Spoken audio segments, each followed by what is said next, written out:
You're listening to In My Humble Opinion with Maxilia Robinson and Charles Lewis. Only on 101.3 Jams.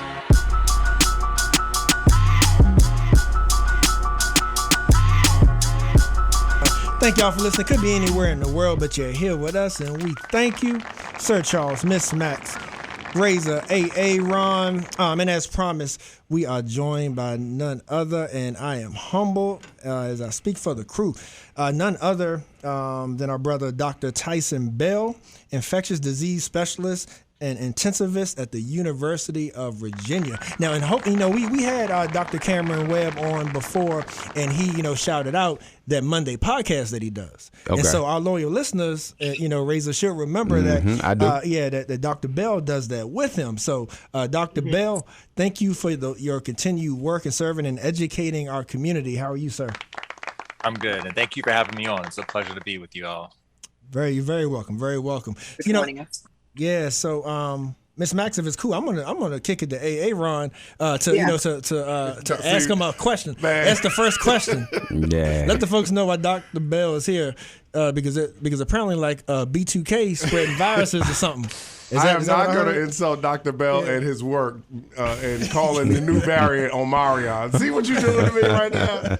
See what you're doing to me? But actually, the first question, Dr. Bell, is we appreciate all the work that you're doing in this area, but obviously a lot of people have questions on COVID, exactly where we are, the new variant. Obviously, it's been in the mainstream media, but I guess my question is, from a medical standpoint, how long has this actually been, if you can say? I'm not even sure if you can actually say it, but how long has this kind of been on the radar from you guys, the new variants and things of that nature, and where is the U.S.'s, how vulnerable are we to this thing right now? All right, good question. And this reminds me when I was growing up, if you would see an ant in the house, you already know that there's a bunch that you can't see, right? It's the same thing with these variants. Like when you find one. Don't put it like that, Dr. Bell. I always see ants, so I don't know what's You're making me nervous already. Lie to me, Dr. Bell, please. Is it like ants or roaches? But really, my point is, though, when you find these and detect them on a test, what that usually means is that it's already been there a little while. And so you can kind of because the virus does change over time, you can kind of look back and guess to when it may have emerged. And so first thing I'll say, it was detected first in South Africa. That doesn't mean it came from South Africa. That's a misconception. But it was first detected there. And the estimates now place it originating somewhere around late September, October, around that point. So it's existed probably for a while before it actually started to explode and cause problems in South Africa. So kind of where we are now, we're still learning a lot about this Omicron variant. But what we've seen are a few things that the rate of cases has really taken off and much more than with Delta variant. The second is that people who've been infected with COVID and have not been vaccinated, so these are people who are just relying on natural immunity, it doesn't seem to work as well against Omicron variant as it does Delta. They're seeing about 3 times the rate of people getting reinfected than you saw with Delta. So that's number 2. And then the third is that South Africa they're reporting higher numbers of younger people, including children that are in the hospitals. So, 3 things combined that causes concern. But, what's encouraging about this? I don't want to just leave bad news. Right. So far, it doesn't look like people that are fully vaccinated have been filling up the hospitals. It's still mostly unvaccinated people. And the folks who have gotten infected, it seems to be mild or maybe moderate disease, not the kind that lands you in the hospital, particularly if you're vaccinated. So those are some early good signs. But, could this be a problem here? I think it certainly could if it finds pockets of places that have low vaccination. I think it's going to be a problem, unfortunately. Max, I'll kick it to you because I know you had a question. I know everybody has questions, but just hearing you say that, I'm curious if it's been found what the difference could be that may be incubating things, because they said first one was Wuhan, in unsanitary environment is what I believe they said where the spread started from. So now South Africa, are we seeing that there's something in particular that may have incubated it? Well, the main thing is that this virus has a little bit of a different look than the prior variants. So the spike protein, which I think we've all heard of it by this point, but it's the protein that the virus uses to gain access to our cells. It's kind of like a lock and a key. And sometimes when a virus changes, it makes the lock and key fit tighter, and that makes it more easy. It's easier for the virus to gain access, and that seems to be the case with the Omicron variant, at least so far. It's changed in ways that are very different than Delta. There's mutations that we haven't seen before, and some that we know can kind of lead to a better ability to spread. We haven't seen anything that makes it seem like it's more deadly. But if you have something that spreads wider in the population, then just because more people get sick, you risk more people getting, ending up in the hospital. Dr. Bill, I'm sorry, Max, go ahead.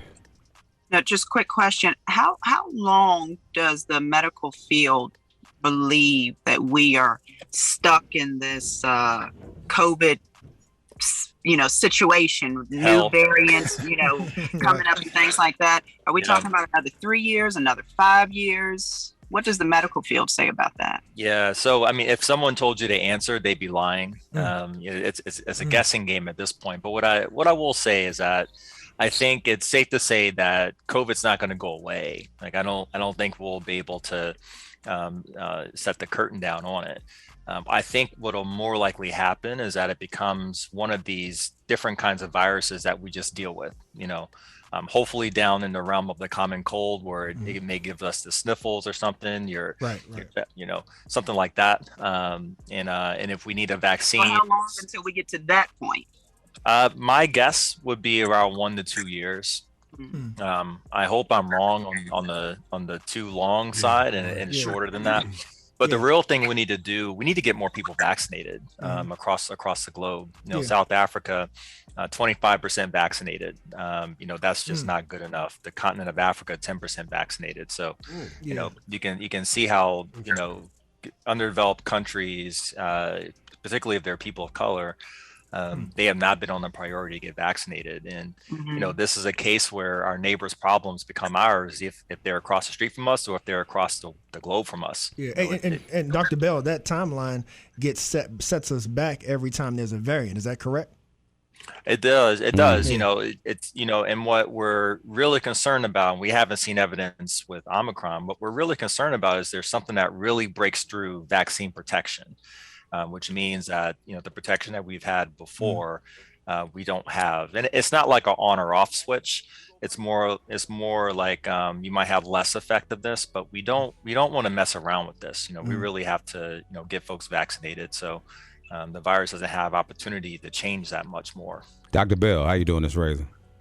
I'm good. I got a question for you. Is it possible, just playing devil's advocate for a second, is it possible that these vaccinations are weakening parts of our immune system that allow other variants to affect us? Yeah, that's a good question. Good question. So when I explain the variants, I think some of y'all are probably basketball fans.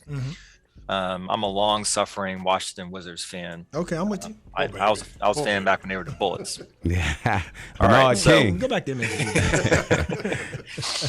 So the thing about getting infected with COVID versus getting vaccinated, when you have an infection, you do make an immune response. The problem is you're making it while you're sick, right? And sometimes that means you don't make a response at all. And for that reason, we think of it as good. So we would say, okay, it's like the Wizards. They're a pro team. They can do something. Just don't count on it too much. Getting a vaccine, however, when you get it when your immune system's in tip-top shape, you're not sick or battling anything else, and it focuses that response right where it needs to on the spike protein. That's like getting your all-star team. That's KD, that's LeBron, that's Bradley Beal, all on the same team. I toss in John Wall there too. I'm a big fan of his. I don't know about all that, but okay. I mean, Seen him at Kentucky. He was nice with it. True that. Dr. Bell, who's telling the story here? My bad, Miss Max. But the point is, it's a much better response. And what we've seen consistently is that if you've been vaccinated, you have a better immune response than getting infected, and it lasts longer. And even if you've had COVID, you benefit if you get vaccinated on top of that. So getting vaccinated really is the key to protecting yourself. You just hold on, Aaron. Hold on one second. You just confused me, because I was one of the ones that I was probably the last one in here to get vaccinated, right? Out of the group.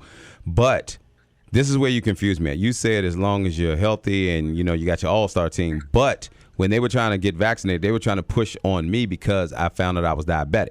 So they was like, okay, the best chance you have of surviving because you have an ongoing situation is to be vaccinated. But what you just now said was that when your body is healthy, and most of our black and brown communities at a certain age are battling something. So this is where people start having their mistrust with like what they're being told from doctor to doctor. So I'm not trying to be combative with you on here. Yeah, I'm just trying to bring some clarity. Yeah, and you bring up a good point because I work in the ICU, and so what I call healthy basically means I'm not talking about trying to chop your leg off or your hand off or anything like that. I don't have you on life support, things like that. But what I really mean is if you're not battling an illness actively, like in the hospital or something like that, that means your immune system is in better shape to make a response. Okay. And so when you have COVID and you're sick, your body's doing two things. First is trying to survive. It's just putting a lot of energy into just, keeping things going, but it's also trying to make that immune response. That's very different than if you walk in healthy, even if you have diabetes or heart disease, but it's stable, you're not actively sick. You're in much better shape. Your immune system is in much better shape to make a good immune response to a vaccine. Hey, Doc, before we pivot over to children's and vaccinations, you had mentioned earlier the African cases. And one of the things that I have noticed, because I do try to, watch as much Al Jazeera and things of that nature, is that as proposed to a population, their deaths and cases have been significantly lower than ours here. We have a smaller population than they do, but we have larger deaths. And I know that you had made a comment about, being a concern that only 10% here or 25% overall. But if they have not been vaccinated, but they have less deaths than we do and less, I guess I'm just trying to understand, not being combative, I'm just trying to understand, is that what have they been doing that we have not? That's probably the better question. Because based upon the data, because I can only go, and I know you go by data, it looks like that their data looks better than ours based upon, Africa has, I think, 1 billion people in the country. It might be more than that. And we have 300. You mean continent, excuse me, continent. Yeah, you correct me. But 1 billion people and 226,000 deaths. Just found that on Reuters. We are maybe a third of the size and have close to almost 1 million deaths. So I guess, are there some things that we can be learning about these African countries in reference to how they've been dealing with COVID, or are they behind in other areas? I'm just trying to look for some clarification, if you know. Great question. Yeah, I think, and I'm drawing on my experience working in South Africa. This was back in 2010 or so. One of the things that a lot of countries in Southern Africa do struggle with is accurately reporting their data. Okay, and getting an accurate number of who's diagnosed with COVID or any other disease, tuberculosis, HIV, what have you, and who dies from it. So when I worked at a hospital in South Africa, you would go home and then you would come back and you would just get a list of all the people who passed away. You may not know their name. You may not have been able to contact their family. And sometimes they didn't make it into the official count if you didn't know what they had. And so that's not a unique problem. I think the same has happened in the US, but just not as much. And so there's another metric or sort of number that we look at, which is called excess deaths, meaning from year to year, depending on how large your population is, you can expect a certain number of people to die from any sort of number of causes. And so with COVID, what you expect, but you saw in nearly every country, you saw a large increase in the number of people who died, much more than you would expect. So regardless of whether it was COVID or whatever, there was, for some reason, you had a huge spike in a lot of these countries that were not able to diagnose people with COVID. And so what we would say is that these were people who probably did have COVID, but they weren't diagnosed with it. And for that reason, the case number is not entirely reliable. Gotcha. Appreciate that. So South Africa is a little bit better. They have a little bit more infrastructure than other Southern African countries, but I do still think that that's an issue there, unfortunately. Why are we not just calling this the flu? Why are we not just calling this the flu? Well, it's a different virus. There's the flu has its own vaccine as well, and that causes a yearly pandemic that takes tens of thousands of Americans' lives. But is that number still the same, Dr. Bill, or did that decrease? Because I don't mean to cut you off, but it seemed like anytime you went to the hospital, it was COVID. Like nobody died from HIV, nobody died from car wrecks, nobody died from bullet shots, nothing. Everything was COVID there at one time. Well, it's what we were talking about. I mean, we still had people coming in for, heart attacks and things like that. Right. But the problem is the hospitals were overwhelmed with COVID cases. I will say, real talk, I did not see a case of flu last year at all. I've been in the medical field since 2005, and it was the first time I've ever gone a whole year without seeing a case of the flu. And I think that's because we were doing the social distancing, we were wearing masks and things like that, and that works. It's a different virus, but it spreads the same way. Right.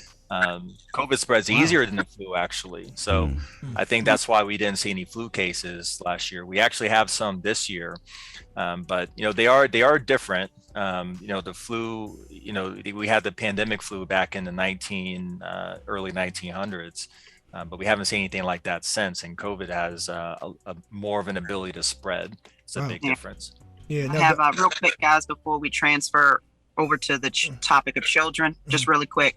Dr. Bell, I wanted to say, I understand what you're saying about the whole flu thing. I have two small kids who go to daycare and who were catching colds like once a month, sometimes twice, who last year probably didn't have a cold for about 8 months.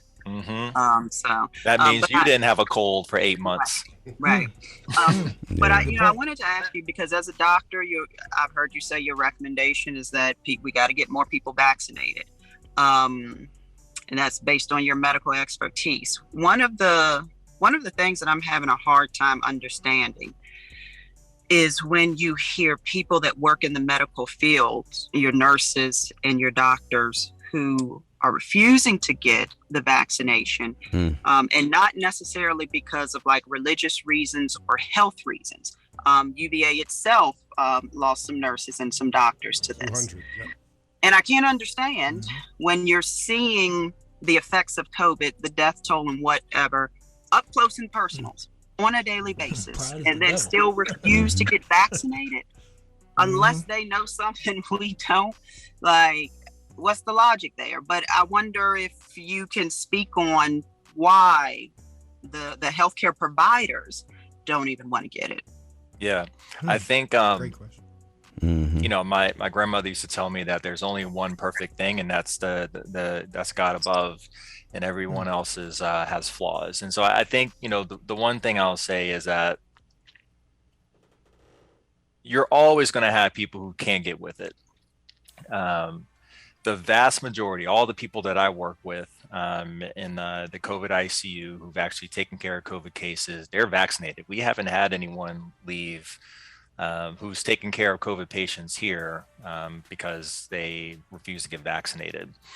But if healthcare is one of the largest industries in America. That means that you have a lot of different people who work in healthcare. And that means you have people who, have strong beliefs and, look at conspiracy theories or feel like it's not going to happen to them. They also work in healthcare sometimes. And then I think that, the assumption that if you work in a hospital or a clinic, that you are also informed is an assumption that we also make too. And so one of the things I've learned just talking about COVID is, even if I'm talking with my medical colleagues, my physicians and nurse colleagues, they have a lot of questions still. And so to assume that someone should know any more than the average person who's not in healthcare. I've learned personally that I can't make that assumption anymore. That there's still opportunity to educate. And I think a lot of healthcare workers who haven't made that decision to get vaccinated, I think, my hope at least is that a lot of them are just still not informed. Maybe they're looking at the wrong sources. But that, at the end of the day, if they had the right material to make a good decision, they would make that good decision. So, Dr. Bell, you say some of them there just for the checky check. Dr. Bell, just for the checky check. They're going to be sure to check it. You know what it is. Hey, I'll say it for you. I ain't going to make you put your people out there. Ain't everybody there to help everybody. Some people there to help themselves. Hey, but so Dr. Bell, and for those who may just be tuning in, tell a friend. We are joined by Dr. Taison Bell, infectious disease specialist and intensivist at the University of Virginia, talking about COVID variant and the current vaccination of the children. So let's make that pivot towards that. Dr. Bell, we could sit here and ask you every valid question. We could bring up every conspiracy theory, but I'm sure you've probably heard them all by now. And so as we move to younger kids have an option of being vaccinated, and we saw the uproar that happened with adults. So now when we go to touching the kids, I can only imagine that that's being amplified that much more. So first, if you wouldn't mind, if there are any of the things that have been out there that have been debunked by evidence or proof, if you could point those out and then tell us if the effects of the vaccine on children is any different, if the efficacy is the same. Yeah, so just to go from top down, from the things that I've talked about with people, the vaccines don't change your DNA. They stay outside. Your body cells are kind of like a bank. And you go into the bank, there's a business section where you're talking with the tellers and everything, but then there's a safe. And you're not supposed to go into the safe unless you're supposed to be there. And our cells work the same way. Our DNA is where the safe is. And if you're not supposed to go in there, you don't get in. And so the vaccines stay in the outside part, so they don't interact with our DNA. They don't change you. You don't become a mutant. I wouldn't mind having a third arm, honestly. I got 2 young kids, and I would benefit from that. But no, you don't. It doesn't change your DNA at all. It does not give you bioluminescent activity. You don't light up or anything like that. There are no microchips. It doesn't give you COVID-19. It teaches your body to make a specific part of the virus, but not the whole virus itself, so you don't get sick from COVID. And it doesn't cause any fertility issues. Let's just go there with that Nicki Minaj tweet about her friends, her cousin's friend in Trinidad or something like that, and his ball swelled up or something. I don't know if I can say that word. You can.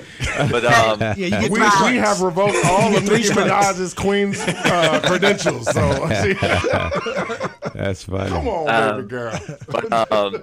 But when you vaccinate hundreds of millions of people, you have to remind yourself that, messed up things happen to people on a day-to-day basis. And you can't attribute that to a vaccine.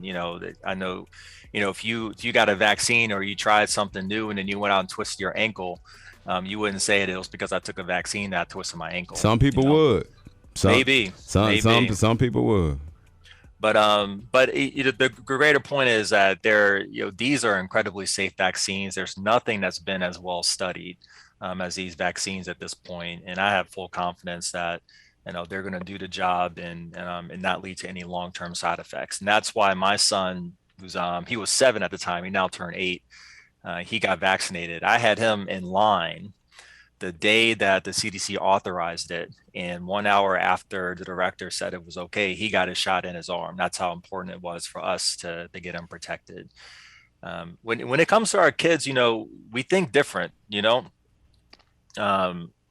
Our kids are so special to us that we would sacrifice our own lives and livelihoods to take care of them.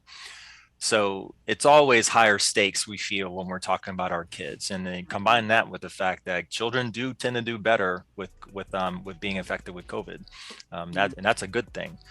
We still have over 500 kids who have died this year from COVID-19. That's actually more than what happens with the flu every year. But for the most part, children tend to do well. So the question I've always gotten is, well, if my child's supposed to do well, and it's very unlikely anything bad will happen. Why do I have to give them a vaccine, especially if it's relatively new? And I think if you dig down a little bit deeper into, certainly like a child who dies, that's never acceptable, right? Even if that number is low, that is still unacceptable, in my opinion, if we have a safe and effective vaccine. But I think the larger point that is resonated with parents is, well, what are the consequences of getting infected with COVID beyond sort of the things that we always worry about? So let's talk about long COVID in children, which can happen in up to 10% of kids. Mental cognition problems, processing, behavioral disturbance, sleep disturbance, heart infection. In children who miss weeks of school after getting COVID, which is much more common than we would like to see. So, when we're looking, and children are already having a tough time with school, we're back in person, but, I get a text every other day that there's a exposure in my classroom. My daughter's out on quarantine now because of someone in her classroom. So we need to do as much as we can to keep kids safe and healthy and in the classroom, and getting vaccinated now is a part of doing that. Dr. Bell, I got a question. Let me, y'all work with me on this one right here, right? Dr. Bell, I got a question for you. With all the technology that the medical field has, and please, y'all, just bear with me for a second. Is it possible that the medical profession has saved people that maybe wouldn't have been born if it not been for science? And these are the people that the strand is taking out faster, because honestly, on their own, they wouldn't have made it in life. Do you understand what I'm saying? I see what you're getting at. Because y'all save a lot of people that I feel are supposed to die. That's just the way God made things. There's not every litter of puppies makes it through. Overpopulation. Right. So because the medical profession has gotten to the point where it wants to play God, is it possible that some of the people that are walking around were never supposed to be here? I mean, that's deep. That's too deep. Yeah, I mean that's real deep. And let's say we had never developed vaccines at all, or something like that. Our people were living into their 30s. That's that was the life expectancy. How is that possible when people are so old in the Bible? Not religious wise, but I'm just saying, like, when they talk about people, they were only on average. Okay. I mean, there were cities and places like that where people lived a little longer. But our life expectancy, like, think about it. Okay. People start getting back pain in their 30s. We were supposed to tap out at that point. Your body starts to break down. Actually, I joke with my wife, that our kids, they fall and they get up and they don't have pain because they're supposed to keep alive and thriving. I probably would not be alive today if we didn't have medical technology, and there's a good chance that many of us wouldn't be even talking today.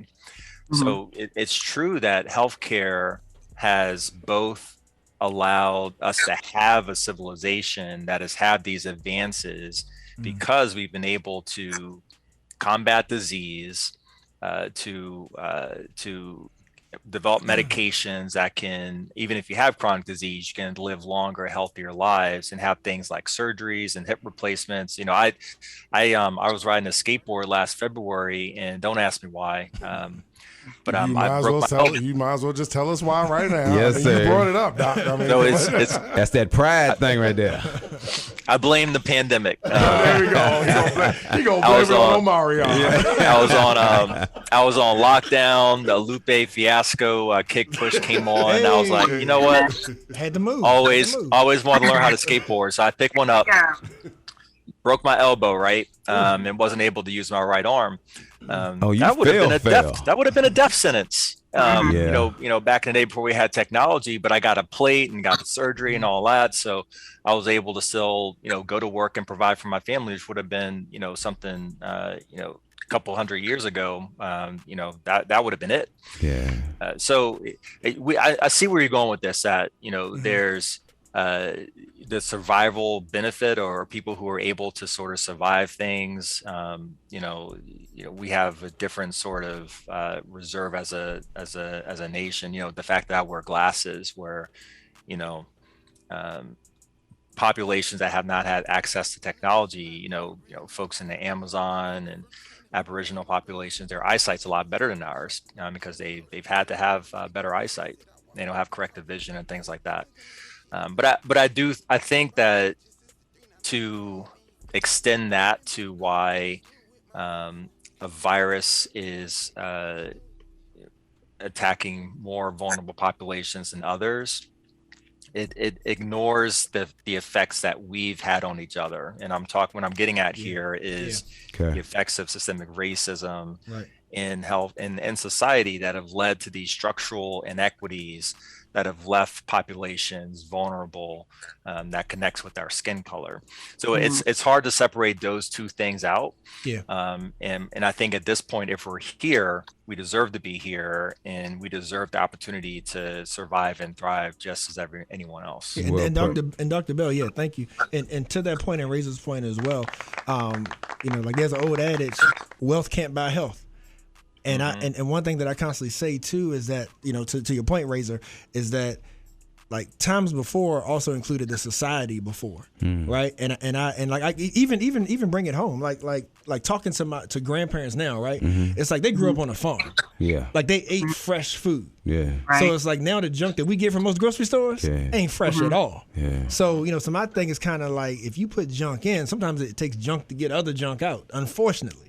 But if we all could be holistic, and then I think that we would be naturally more healthier. But I kind of feel like societally it's damn near impossible. To only put healthy stuff in our body. But hey, But Dr. Paul, I do wonder whether or not their children are reacting, having a more positive reaction to certain vaccination brands than other. So, for example, I know Pfizer worked perfect for me, but then you heard other issues like with Johnson & Johnson and what have you, that where people had adverse effect, or at least more of a reaction to it. So I just wondered if that's the same case with children. Well, for young children, Pfizer is really the one that's available, and there's a lot of data supporting its safety and efficacy. My son just had a sore arm after the first shot, and really had nothing after the second shot. I've had some, I've heard of some children who had, some fevers and feel bad a couple of days afterwards, but just like with adults, tends to just last 1 or 2 days, and then they're just back to their normal selves. Wait a minute, Charles, I do got one more question. I got to, Dr. Bell, heaven forbid, this is what I'm about to ask you.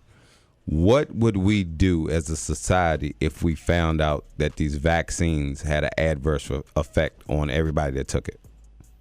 Yeah, I don't think that's going to happen at this point. For any vaccine, if there is a bad side effect, it'll happen within the first 6 weeks, something like that. They just don't last that long. The vaccines, the technology for it existed, years ago, like a couple decades ago. The hardest step actually in bringing it into the market was they had trouble just figuring out how to make sure the vaccine lasted long enough in our own bodies that it could do its job. Your body starts to break down anything that it knows is not a part of its own body. It starts to break it down right away. And so these vaccines, a lot of the technology, was really just to let it last a little bit longer, a few hours longer, a couple of days longer before your body breaks it down completely. And then, you excrete it, or you poop it out, or whatever. But it just doesn't last long enough to cause those side effects. And again, the fact that it doesn't get into your DNA, the blood in your body is completely new every 3 months. Your cells turn over every few months. The bones that you have now are not the bones that you're going to have, 3 or 4 months from now. Your body goes through constant rejuvenation. And so the only way for something to cause a long-term side effect would be through damaging DNA. And the fact that the vaccines don't even get into the house where that DNA is, the effects of the vaccines are long gone after that. Thank you. Gotcha. Yeah, thank you. And thank you for all of the information. Thank you for joining us and sticking through with us. No problem. Hopefully we educated, some folks. Hopefully, everybody can find a trusted medical professional. Folks can get behind some science that's actual and factual and make the best decision for them and their family. So, Dr. Bell, thanks, and hopefully we can chat again. And Max, I'll kick it to you. Hey, let's just, again, Dr. Bell, I want to thank you. We appreciate your time and all of the information. So welcome back on the show anytime. Thank you for having me on. You're listening to In My Humble Opinion with Maxilia Robinson and Charles Lewis, only on 101.3 Jams.